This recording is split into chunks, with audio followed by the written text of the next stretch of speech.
Existe uma decisão no informativo 802 do STJ que passou desapercebido por muita gente, mas aqui no canal não.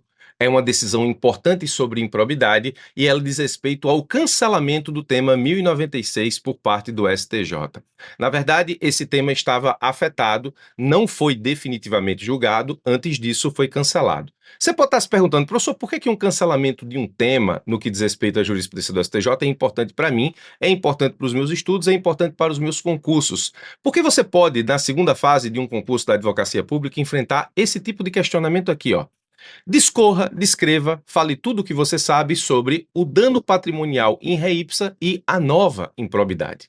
Esse pode ser o enunciado de segunda fase de um concurso da advocacia pública. Você pode ser chamado a fazer um parecer sobre o tema, você pode inclusive responder em algum tópico de uma peça processual sobre dano patrimonial in re ipsa e a nova improbidade.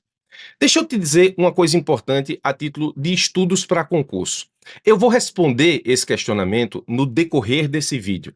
Mas se você quiser incorporar esse conhecimento à sua memória de longo prazo e não perder essa informação nem tão cedo para o enfrentamento das suas provas, tem uma dica importante para você.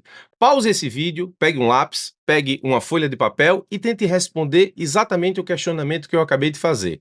Discorra sobre dano patrimonial in re ipsa e a nova improbidade.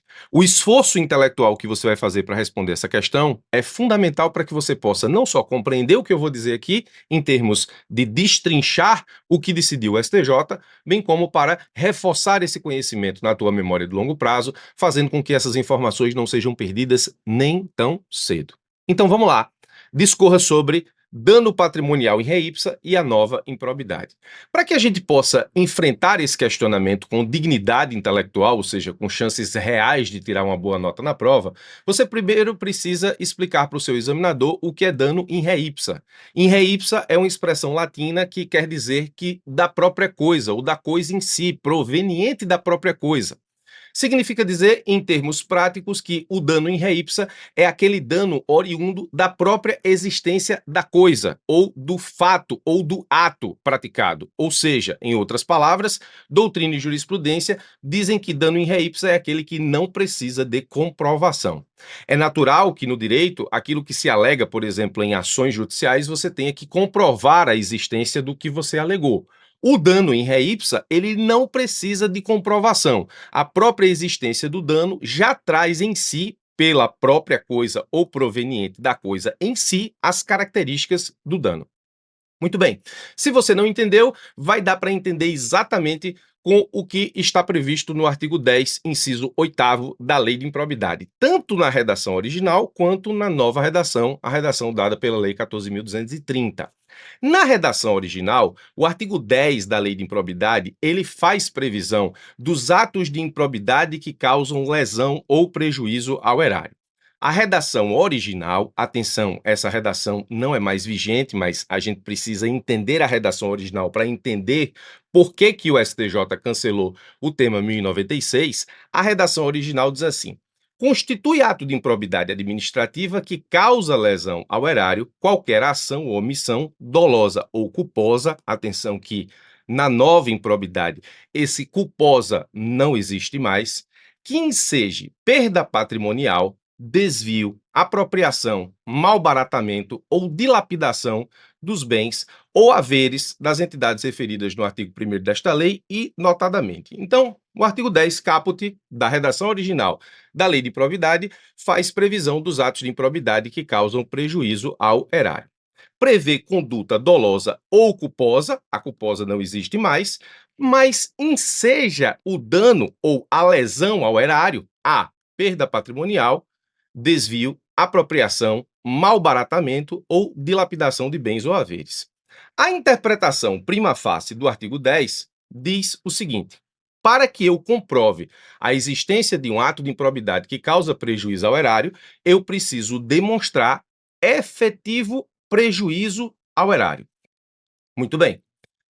A princípio, você já faz uma conexão com o que é o dano patrimonial in re ipsa. Se a princípio, ou seja, se uma interpretação prima facie do artigo 10 redação original vincula a existência do ato de improbidade à perda patrimonial, a prejuízo ao erário, então, em tese, eu preciso comprovar o prejuízo.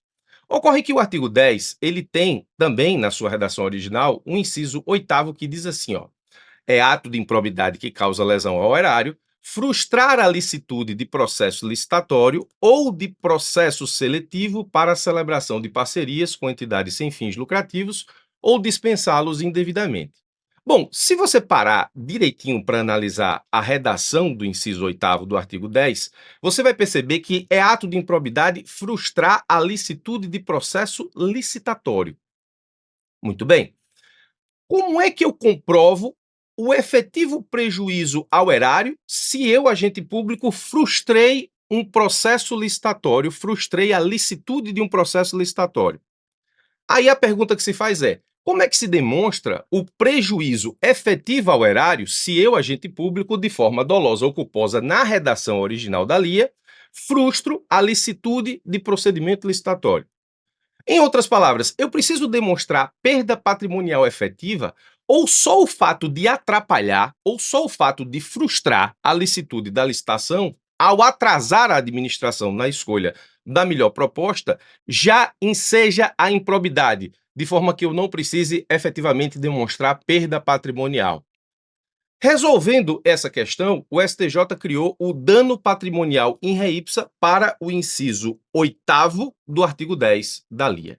Agora você entende de onde vem efetivamente a ideia do dano patrimonial in re ipsa e improbidade.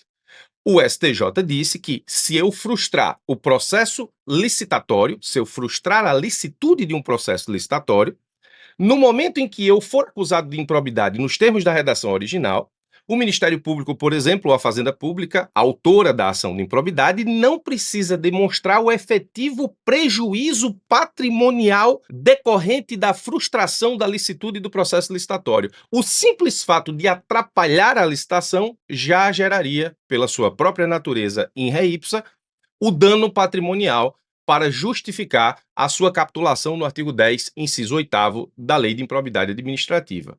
Depois que entendeu isso, o STJ afetou o tema 1096 com suspensão dos processos para definir, e aí em grau de efeito aplicável pelos demais tribunais e juízos, definir se a conduta de frustrar licitude de processo licitatório ou dispensá-lo indevidamente configura ato de improbidade que causa dano presumido ao erário, portanto, dano patrimonial in re ipsa.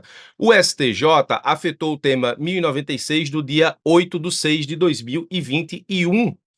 Ocorre que no dia 25/10/2021, portanto, alguns meses depois, a Lei 14.230, ela alterou significativamente o artigo 10 da LIA e esse artigo 10 passou a ter a seguinte redação: constitui ato de improbidade administrativa que causa lesão ao erário qualquer ação ou omissão dolosa, o culposa foi embora, a gente sabe disso muito bem, que enseje efetiva e comprovadamente,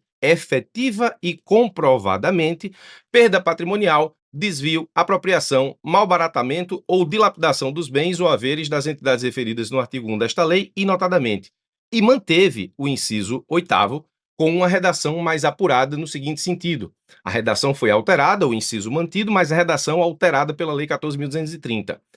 É ato de improbidade que, nesse caso, causa prejuízo ao erário, frustrar a licitude de processo licitatório ou de processo seletivo para a celebração de parcerias com entidades sem fins lucrativos ou dispensá-los indevidamente, acarretando perda patrimonial efetiva.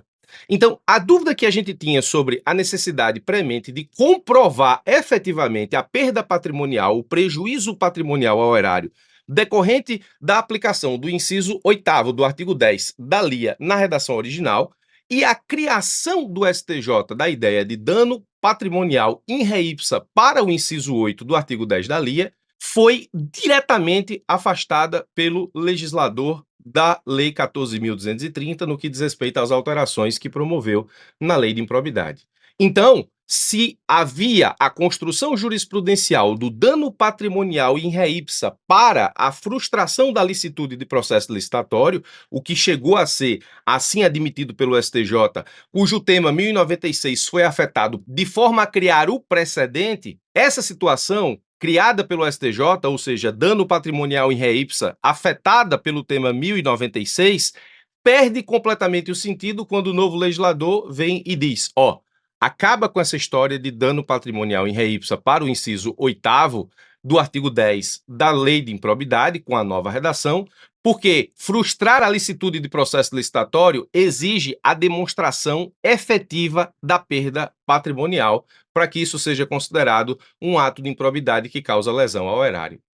Como a nova redação acabou com a ideia de dano patrimonial in re ipsa para a frustração da licitude de processo licitatório como ato de improbidade que cause prejuízo ao erário, o STJ, nesse caso com decisão muito acertada, no dia 22 de fevereiro de 2024, acolheu questão de ordem proposta pelo ministro Afrânio Vilela e cancelou a afetação do tema 1096, que existia para definir se a conduta de frustrar a licitude de processo licitatório ou dispensá-lo indevidamente configura ato de improbidade que causa dano presumido ao erário, ou seja, dano patrimonial in re ipsa. O cancelamento do tema 1096 demonstra efetivamente a adequação da jurisprudência do STJ ao novo disposto pela Lei 14.230 acerca do artigo 10, inciso 8º da Lei de Improbidade Administrativa. E aí veja, voltando ao início desse vídeo, o que é que o cancelamento da discussão de um tema tem a ver com o meu concurso, professor? Se esse concurso for de procurador, tem muito a ver. Porque se o questionamento for sobre o dano patrimonial in re ipsa e a nova improbidade, você vai ter que colocar na prova tudo o que eu te expliquei nesse vídeo. Essa é a última decisão do informativo 802, passa desapercebido por muita gente, mas aqui no canal não. E para você que é meu aluno aqui no YouTube, ou que é meu aluno nos cursos da escola, ou que é meu aluno no Clube Cabeça de Procurador, também não. Espero ter te ajudado com mais essa, forte abraço e até os nossos próximos encontros.